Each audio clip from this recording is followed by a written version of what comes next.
Hello food lovers, welcome to our channel. నేను మీ రాణి Eramsetti. Friends, ఈరోజు recipe వచ్చేసి మెత్తని పకోడీ అండి.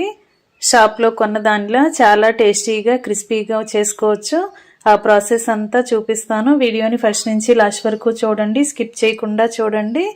అచ్చం బయట కొన్న దానిలా మనం ఇంట్లోనే ఈజీగా అన్నీ కూడా ఇంట్లో ఉన్న ఇంగ్రీడియంట్స్తోనే టేస్టీగా చేసుకోవచ్చండి. ఆ ప్రాసెస్ అంతా వీడియోని స్కిప్ చేయకుండా ఫస్ట్ నుంచి లాస్ట్ వరకు చూడండి. అలాగే ఛానల్ని ఫస్ట్ టైం వాచ్ చేసిన వారు సబ్స్క్రైబ్ చేసుకుని పక్కనే ఉన్న బెల్ బటన్ క్లిక్ చేయండి.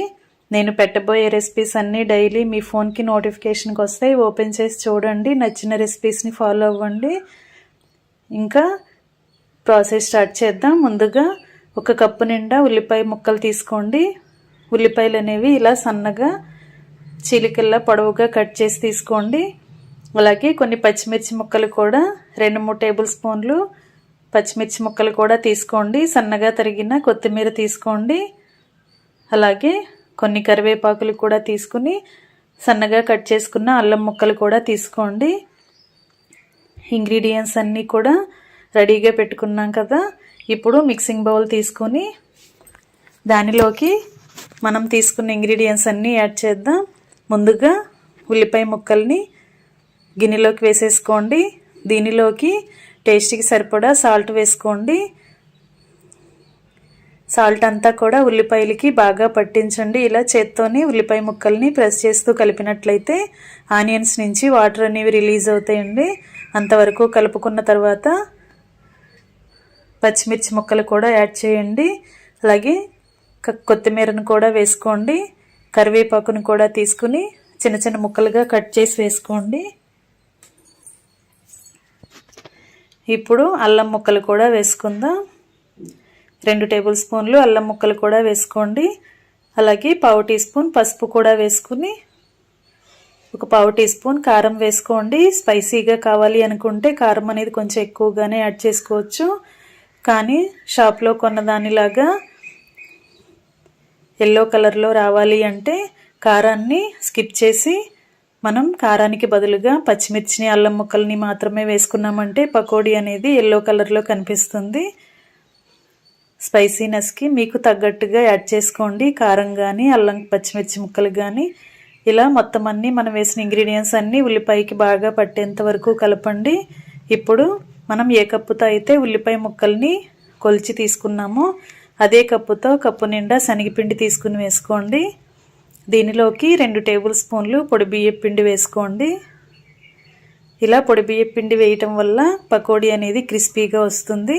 అలాగే 1/4 టీ స్పూన్ వంట సోడా కూడా వేసుకుని ఇవి 3 కూడా ఉల్లిపాయలకి బాగా పట్టేంత వరకు కలపండి. ముందుగా మనం ఆనియన్స్ని సాల్ట్తో కలిపాం కదా, వాటర్ అనేవి వచ్చాయి కదా, ఆ వాటర్తోని పిండిని చాలా వరకు కలపండి. చాలా వరకు కలిసిపోతుందండి. తర్వాత మనం ఏ కప్పుతో అయితే ఉల్లిపాయలు శనగపిండి కొలిచి తీసుకున్నామో అదే కప్పుతో కప్పు వాటర్ తీసుకుని ఇలా యాడ్ చేయండి. మనం పకోడీ పిండిని మెత్తని పకోడీ లాగా చేయాలి అనుకుంటున్నాం కదా, దానికి కోసం వాటర్ని 1/3 కప్పు వరకు పోసి కలపండి.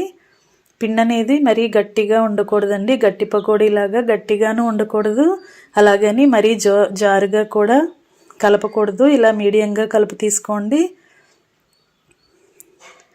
ఈ విధంగా కలపండి. వాటర్ అనేవి 1/3 కప్పు వరకు పట్టేయండి. అంతవరకు కూడా కలిపి పిండిని ఇలా రెడీ చేయండి. మనం పిండిని కొంచెం కొంచెంగా తీసుకుని వేసుకున్నట్లయితే పకోడీ అనేది ఉండలాగా ముద్దలాగా రాకుండా ఇలా కొంచెం పల్చగా రావాలి. ఈ విధంగా కలిపి తీసుకోండి. ఇంకా స్టవ్ ఆన్ చేసి కళాయి పెట్టుకుని డీప్ ఫ్రైకి సరిపడా ఆయిల్ పోసుకోండి. ఆయిల్ కాగిన తర్వాత ఫ్లేమ్ మీడియంలోకి అడ్జస్ట్ చేసుకుని కలిపి పెట్టుకున్న పిండిని కొంచెం కొంచెంగా తీసుకుంటూ ఇలా ఆయిల్లో పకోడీలాగా వేసుకోండి.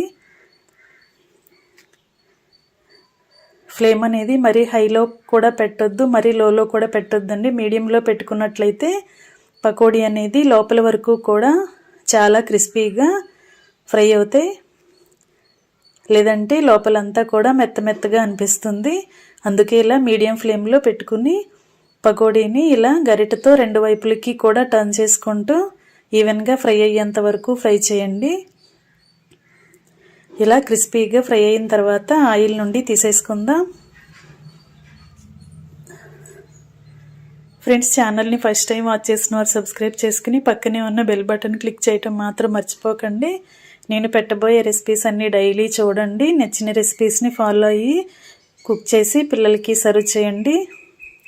ఇలా ఆయిల్ నుంచి తీసేసుకుని వేరొక ప్లేట్లోకి పెట్టేసుకుందాం. ఇదే విధంగా మిగిలిన పిండిని కూడా కొంచెం కొంచెంగా తీసుకుంటూ ఇలా ఆయిల్లో పకోడీలాగా వేసుకోండి. వీటిని కూడా డీప్ ఫ్రై చేసుకుని ఈవెన్గా ఫ్రై చేసుకుని ఆయిల్ నుండి తీసేయండి.